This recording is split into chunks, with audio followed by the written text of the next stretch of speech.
That was the first time I met Ed, and he shared with me his dream to make the world's first computer animated film.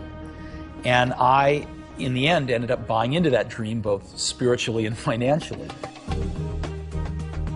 Steve Jobs took a chance and invested $10 million to launch Pixar. The stuff that Ed and his team were doing was at the very high end, and I could see that it was way beyond what anyone else was doing.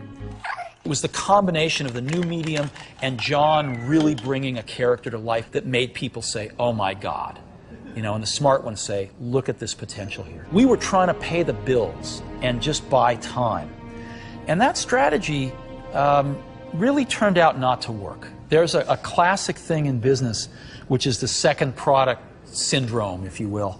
And that is companies that have a really successful first product, but they don't quite understand why that product was so successful. And their ambitions grow and they get much more grandiose, and their second product fails. Believe it or not, Apple was one of those companies. The Apple II, Apple's first real product in the marketplace, was incredibly successful, and the Apple III was a dud.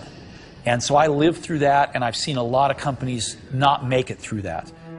My feeling was if we got through our second film, we'd make it. We decided that the only course of action was to ask John to go in right after he'd come off of A Bug's Life, without any rest, to go in and take over that film. Our business depends upon collaboration, and it depends upon unplanned collaboration. And so we were just too spread out, and the groups were, developing their own styles. We were growing into several divisions instead of one company. And so the goal was pure and simple. We want to put everybody under one roof, and we want to encourage unplanned collaborations. Pixar is seen by a lot of folks as an overnight success, but if you really look closely, most overnight successes took a long time.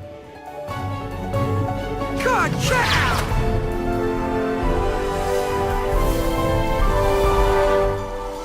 The best scientists and engineers are just as creative as the best storytellers.